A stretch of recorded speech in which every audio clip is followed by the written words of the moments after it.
네, 어제 양양 낙산해수욕장 인근에서 갑자기 땅이 꺼지는 이른바 싱크홀 현상이 일어났습니다.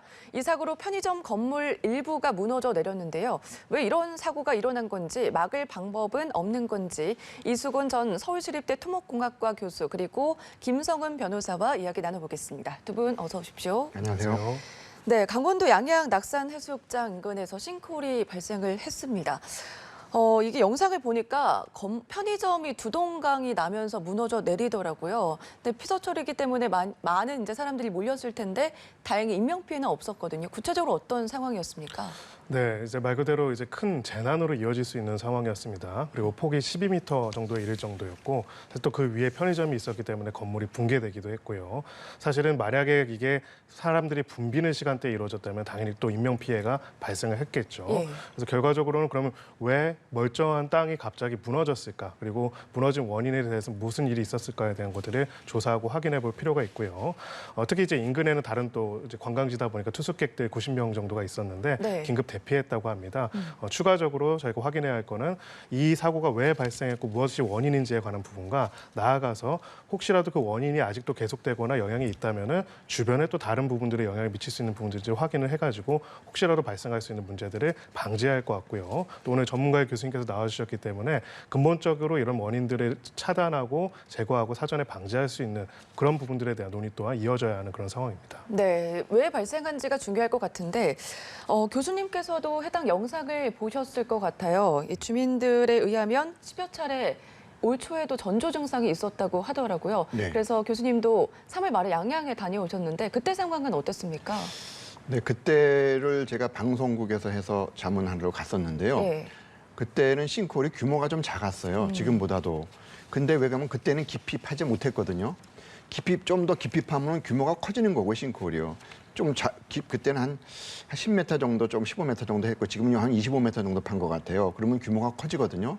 근데 그때 원래 무너졌을 때 그 차수 문제가 있는데요. 그 바닷가기 때문에 지하수위가 표면에 가까이 있거든요. 예. 그럼 그때 이제 터파기 공사하면은 당연한, 그리고 거의 모래가 많기 때문에요. 터파기 하면은 물이 쏠려 내려오면서 모래가 가라앉으면서 뭐 싱크홀이나 치마가 될 확률이 많은 지역이에요. 네. 그러면 그런 지역의 지질 조사를 제대로 해가지고 그 지질에 맞는 토목 공사를 제대로 했으면은 그런 문제가 없는데 첫 번에 그때 3월 말에 그런 문제가 있었거든요. 예. 그럼 그때 원인 조사를 해가지고 제대로 공사했으면은 이번처럼 크게 이렇게 발생하지 않으리라고 봅니다. 근데 그때 원인 조사가 좀 부족하지 않았나 하는 그런 생각이 듭니다. 네, 올 초에도 이런 사고가 있었기 때문에 그때 원인 조사를 제대로 했으면은 그래도 이렇게 추가적으로 발생하지 않았을까 이런 말씀을 해주셨는데 지금 양양군 등에서는 공사 중 지하수 유입을 사고 원인으로 추정을 하고 있는 상황입니다. 네. 물론 이제 구체적으로 조금 더 들여다봐야 하긴 하지만 주민들은 이번 사고가 명백한 인재다 이렇게 주장을 하고 있는 거거든요. 교수님은 이 부분에 대해서 어떻게 보십니까? 뭐 인재라기 보는 게 상식적입니다.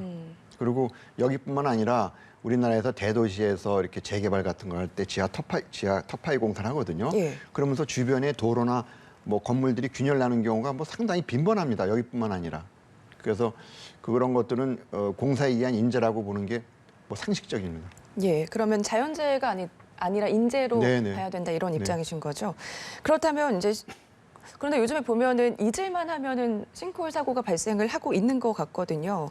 좀 이번에 이제 서울에서도 이런 작은 거, 큰 거 이런 싱크홀이 발생을 했었는데 시민들 입장에서는 많이 불안할 것 같습니다. 어떤 거를 좀 주의를 하면 좋을까요?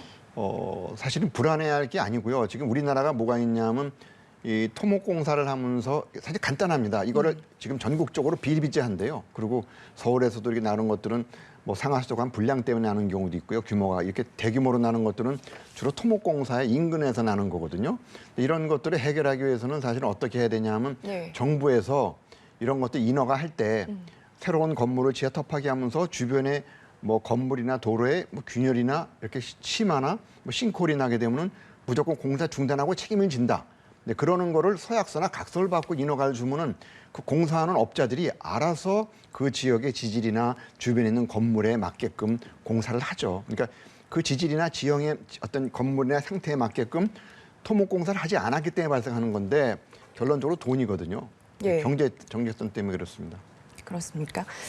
다시 사고 원인을 이제 제대로 규명을 해야겠지만 해당 편의점 같은 경우에는 어쨌든 지금 두동강이가 난 상황이잖아요. 인명피해는 없었지만 이거는 어떻게 책임을 질 수가 있는지 그것도 좀 궁금하거든요. 네, 기본적으로는 이제 그 말씀하신 것처럼 이 사고 자체를 발생을 일으킨 인과관계가 있는 원인 행위를 한 부분들이 있다고 한다면 네. 그 원인 행위를 한 공사를 한 업자 그리고 공사와 관련된 건축주에서 일단은 손해배상 책임을 부담하게 될 겁니다.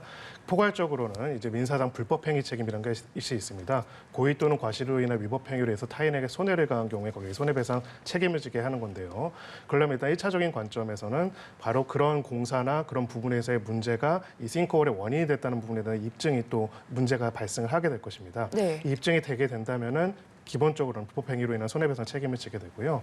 두 번째 단계로는 이로 인한 손해배상의 범위에 문제가 생기겠죠. 손해배상 범위와 관련돼서는 기본적으로는 이 물적 그 건물이 무너진 물적 피해도 있겠지만 영업 장소이기 때문에 또 상당 기간 동안 영업을 못함으로 인한 소입 일시 수익 상당의 손해도 배상이 청구할 수가 당연히 있습니다.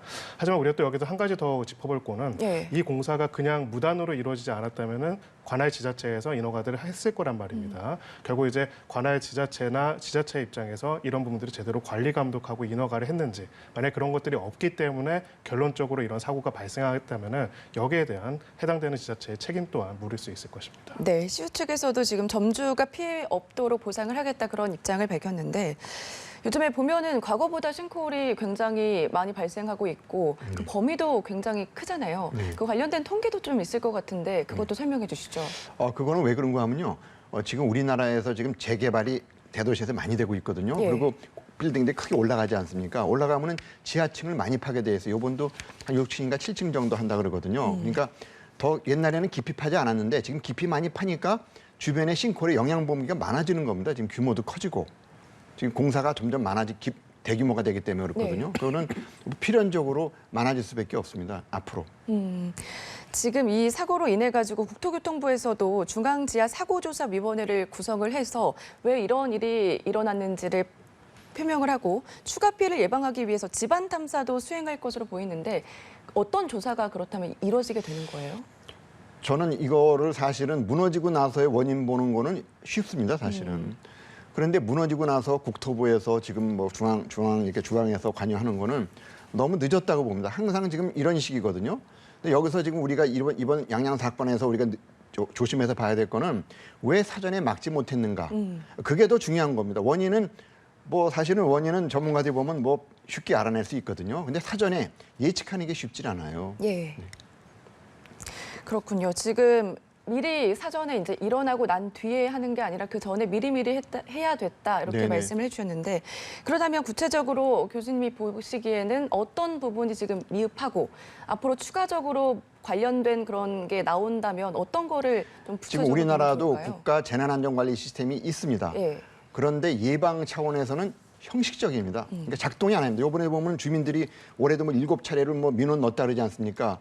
근데 결론적으로 막지 못하거든요. 그러니까 예방을 주민들은 얘기를 하는데 막질 못해요. 그래서 우리나라는 재난 사고를 이렇게 보면은 사전에 주민들도 얘기하고 그 옆에 공사 현장을 하는 사람도 얘기를 합니다. 올해 특히 1월 달에 경기도 양주에서 3.3의 채석장에서 무너져가지고 3명이 사망했는데 네. 그때도 공사 현장 그 인부가 6개월 전에 얘기를 했어요. 그 회사에. 그랬더니 이 사람들을 매장시켜버리고 근데 그런 상황이거든요. 이게 우리나라에서 공익제보, 국민들이나 인부들이 공익제보를 하는데 이 사람들의 상당히 중요하거든요. 이 사람들의 말을 그 어떤 그 정부 차원에서 이걸 수렴할 수 있는 시스템이 있어야 되는데 네. 지금 그게 없습니다.